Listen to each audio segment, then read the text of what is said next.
lot of information that we don't know yet. We're still piecing a lot of things together, bringing in more resources. So in regards to the location where this incident happened, it is an extremely active investigation, but I do want to stress, I say active investigation, there is no current threat to our community at this time. So earlier today, just after 3 p.m., we received a call for assistance from our partners at the San Bernardino County Sheriff's Department. We were advised that a deputy-involved shooting had occurred, an exchange of gunfire. We arrived and immediately made sure that we were rendering aid to both the deputy and the suspect involved in this incident. We immediately summoned what we call Air 5, our rescue helicopter for LA County Sheriff's Department. They have paramedics on board, and we immediately transported the deputy from San Bernardino County, who I consider to be a hero, to the hospital where we're at now, here at Antelope Valley Medical Center. In regards to his condition, I'll be introducing Sheriff Shannon Dykes, who will talk in regards to that. But before I turn it over to him, I'd like to tell all of you that the Los Angeles County Sheriff's Department is taking the lead on the deputy-involved shooting investigation. And like I said, we have very limited information right now. We're still piecing a lot of things together, so please be patient with us. In the next several hours, our homicide detail, our homicide bureau, will be giving you updates as the night goes on or as information becomes available. With that, again, I think I said this earlier, there was an exchange of gunfire between the suspect and the deputy, and I'm now going to introduce my partner, Sheriff Shannon Dykes from San Bernardino County Sheriff's Department. And I think when I started, I forgot to introduce myself. My name's Robert Luna, and I'm the Sheriff of Los Angeles County. So with that, I'm going to turn it over to my partner, Shannon Dykes. Thank you, Robert. Just for my name's purposes, it's Shannon. My last name is Dicus, D-I-C-U-S, and I am the Sheriff of San Bernardino County. I want to bring you up to date on the current condition of our deputy that was shot. He was shot just below the lower rib cage. He is in stable condition. He's receiving top-notch medical care at the Antelope Valley Medical Center, and that's going to be for internal injuries that he's received, but again, he is in stable condition.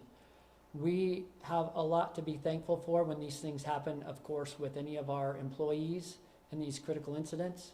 And one of the things I'm very grateful for is all the support that we receive from Sheriff Luna and his entire department, both the Lancaster and Palmdale stations, and particularly Air Unit 5. Sheriff Luna mentioned them just briefly, but transporting our deputy by air is critical in terms of being able to save their life and get them to those life-saving measures at hospitals like Antelope Valley.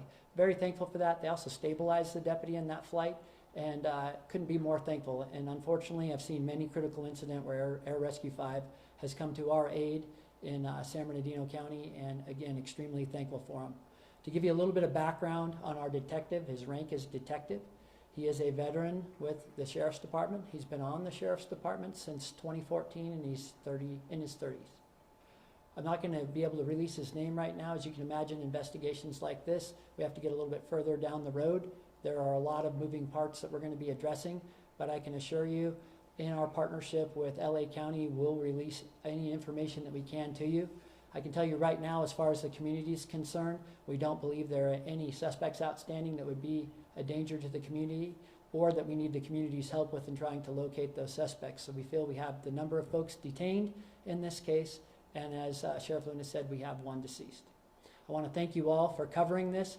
I apologize for the vagueness of the information. As you can see, we all got here fairly quickly. It's still unfolding, and we're going to continue to move forward, and I have all the confidence in the world with LASO's homicide team, and we're going to make sure that whatever they need to support this investigation is provided to them. So again, thank you all for being here. Robert? Thank you, Sheriff. If I didn't mention it as well, just the location of the incident where it occurred is 130th East Avenue, R2, R as in Robert, in Little Rock, which is a part of Palmdale. So with that, I'll open it up to any questions. And again, I'm sorry that we may not be able to provide very specific information at this time, which we plan on providing later on when we have a full picture of what occurred out there. Sheriff, can you talk about the search warrant that was being executed, and then in terms of the number of suspects, were there more than one, including the deceased? As of right now, we have one deceased suspect. As this investigation continues, the sheriff mentioned there's no outstanding suspects, but as the investigation does continue, that could grow, that could change. And again, it's early on, so there'll be more information as that go on. And there was a second question that you asked. The warrant, the search warrant. I can tell you that there was a criminal investigation. I know that our department put out that there was a search warrant. We're still looking into that. I'm not sure there was a search warrant involved in this investigation, but again, that's why the homicide detectives are out here, and they'll turn over every rock and make sure we know everything there is to know. Sheriff, can you describe the weapon that was used and how many times the officer, the detective, was shot? I can tell you that they're, again, very early stage of what we're looking at. There was an exchange of gunfire. We do not know how many shots were fired at this point. Homicide will determine that based on the facts and evidence. We are holding that location out there. We are waiting for a search warrant. Detectives, as soon as they have that, that's part of our process. They will process that scene with our forensic folks, and then we'll have more answers to a lot of the questions. In regards to where the detective was hit, I believe the sheriff mentioned that earlier. But again, he's in surgery, and I ask for all of you to pray for him and his family and his coworkers. Are you able to confirm that they were large rounds? From what we can see from our aerials, that's what we were able to deduce. Yeah, I'm not able to discuss that at this point. I don't want to give you erroneous information. I'd like to wait until our detectives get out there, they can process the scene, and then we can put out more information that we can. And that will be with the assistance of the LA County District Attorney's Office, who will be rolling out. And then later on, the LA County Medical Examiner's Office will be also rolling out to this. Sheriff, can you talk about, I don't know, I haven't been out there, and maybe you haven't been out there, but looking from the aerials, it looks like a very remote area where all this happened, out in that neck of the woods? This location is extremely remote.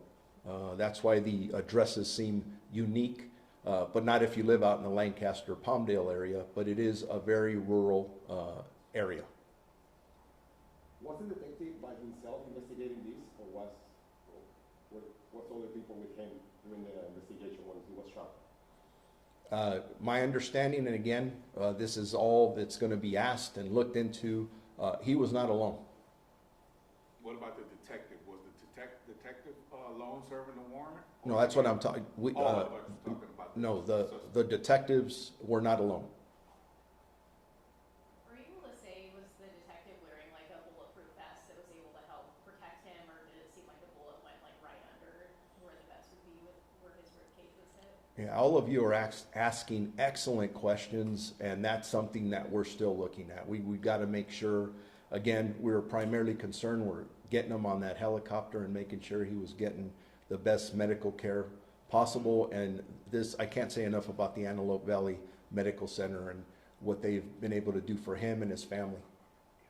So, Sheriff, I was a little confused. So the fellow, the detective who was hit, he was not alone when he was out there working with the search warrant. So there was other members from the department with him? Yes. Okay, but we don't know how many. We're not saying how many. There were other detectives with him at this point. And again, I'm not trying to be evasive. These are, I don't want to give you a number because those are things that we're all going to be, this big puzzle, jigsaw puzzle we'll be putting together. Was the weapon recovered at the scene? Again, we're processing. We haven't even processed the scene yet. We're holding the scene. Detectives will be out there probably all night and all morning Subsequently, those are questions we'll be able to answer down the road. But when I say there was an exchange of gunfire and a deputy was struck, I think, and again, I don't want to guess here. Obviously, the suspect sounds like he was armed, dangerous, and he was willing to shoot it out with the police. That's a very dangerous individual, in my opinion. Sheriff, do you know why ATF was there? This is the first I've heard that ATF was there, but I wouldn't be surprised. Usually if a call goes out for help, we have extraordinary partnerships here in Los Angeles County, really in Southern California. And we help each other out both at the local, state, and federal level continuously. So if they're out there, they can absolutely be part of this whole thing. But again, that's part of the investigation. Are you able to say whether or not this is an undercover operation at this point? Again, we're early on in the investigation, and we'll be able to get into those details down the road. So with that, I'll take one more question, and then thank you.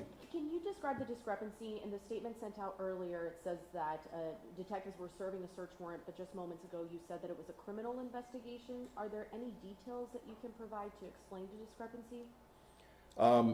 That's why I'm kind of holding off, because I do recognize that earlier today our department did put out a Nixle message that does say that the detectives from the San Bernardino County Sheriff's Department were conducting a search warrant.